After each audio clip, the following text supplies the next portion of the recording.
A paz de Cristo, meus irmãos.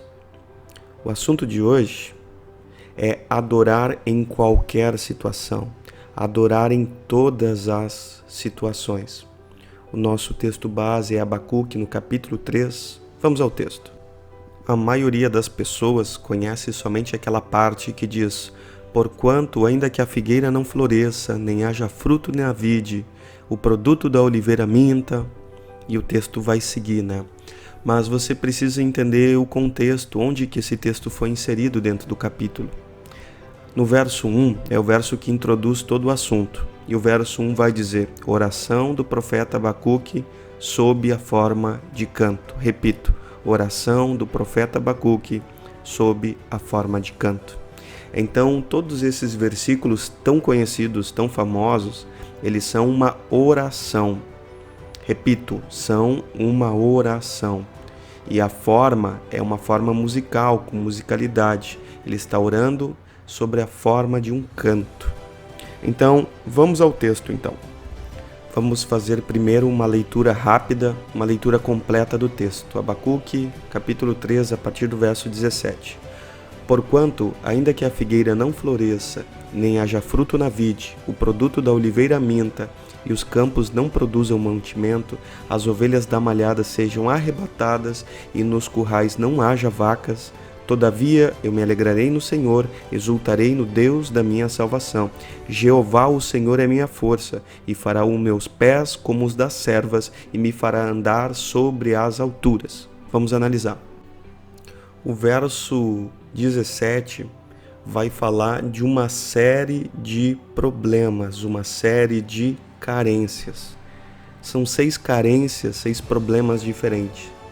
E vai começar dizendo: ainda que, porquanto, ainda que aconteça todos esses flagelos, dificuldades, problemas, ainda que aconteça tudo isso ao mesmo tempo, vai dizer então que vai continuar perseverando, adorando a Deus.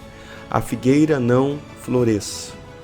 Ou seja, a árvore era para dar frutos, a árvore era para crescer, se desenvolver, ser frutífera, mas não está acontecendo isso. Não haja fruto na vide. Outras traduções mostram com clareza o fruto da vide. A vide quer dizer videira ou parreira. O que a parreira produz? Uvas. A vide ou a videira ou a parreira, ela produz uvas. Então, ainda que a parreira não dê uvas, era para nós, quando nós olhamos uma parreira, uma videira, a gente espera que ela esteja cheia de uvas, uvas boas, maduras, doces, né? Prontas para o consumo, disponíveis para nós. Mas está dizendo, ainda que não haja o fruto. A vide, ela pode até estar lá, mas ela não está dando o fruto, o resultado. Esse ano foi um ano que não deu uva, ou seja, uva na videira, ou seja, a parreira está lá, mas eu não encontro fruto. Vai dizer também, ainda que a oliveira minta, ou seja, o que a oliveira produz? A oliveira ela produz azeitonas, inclusive, dependendo da sua tradução, você encontrou azeitonas aqui. A oliveira ela produz azeitonas e a partir das azeitonas se produz então o óleo ou o azeite. Então quer dizer, ainda que a oliveira não produz azeitonas, ainda que não seja encontrado então o azeite. Muitas vezes a nossa vida ela está assim. A gente gostaria de estar cheio de Deus, cheio do Espírito Santo, mas muitas vezes nós não encontramos o azeite no nível que a gente gostaria. Vai seguir então o texto e avançar dizendo, ainda que os campos não produzam mantimentos. O que os campos produzem? Produzem trigo, produzem, enfim, tantos tipos diferentes. Os campos, eles devem produzir, nós devemos nos alimentar daquilo que o campo produz. Mas está falando que o campo não está produzindo. Ainda que as ovelhas sejam arrebatadas, outra tradução diz mortas. Ou seja, algo aconteceu e as ovelhas não estão mais lá. A gente estava contando com elas para se alimentar, o nosso alimento vinha delas. Mas algo aconteceu, as ovelhas não estão mais aqui, as ovelhas foram arrebatadas, foram levadas, foram mortas, não sei. Mas nós não podemos mais contar com as ovelhas. E vai dizer Então, das vacas. Olha, se nós não temos as ovelhas, você vai pensar, então vamos nos alimentar com as vacas, porque as duas produzem alimento. E a vaca, além de produzir o alimento carne, ela também produz leite. Mas o cenário é terrível aqui.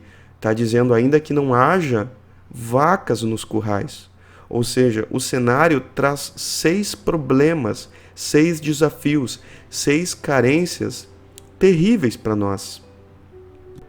Então o texto vai avançar e vai dizer, verso 18: Todavia eu me alegrarei no Senhor, exultarei no Deus da minha salvação. Você percebeu que no verso anterior o cenário é muito ruim.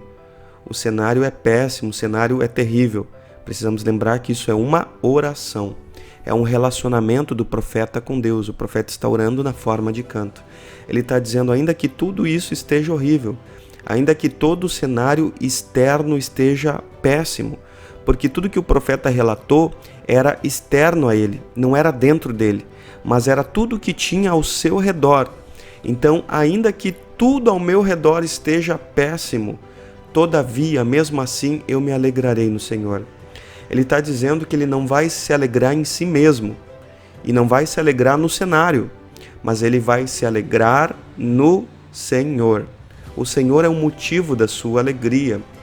E vai dizer mais, vai ser mais ousado, vai dizer, exultarei no Deus da minha salvação. Exultarei, segundo o dicionário, quer dizer grande júbilo, grande alegria, excesso de alegria.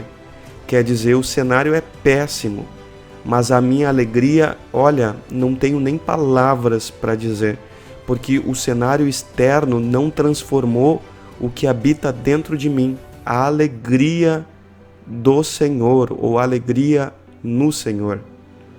Vamos avançar. No verso 19, então vai dizer, Jeová o Senhor é minha força, e fará os meus pés como os das corças, ou das servas, e me fará andar sobre as alturas. O que quer dizer aqui? Quer dizer que o Jeová, o Senhor Deus, é minha força. Ou seja, da onde vem a sua força? Vem de si mesmo, da força do seu braço, vem da sua família, vem da sua igreja, vem do seu trabalho, da sua faculdade? Não.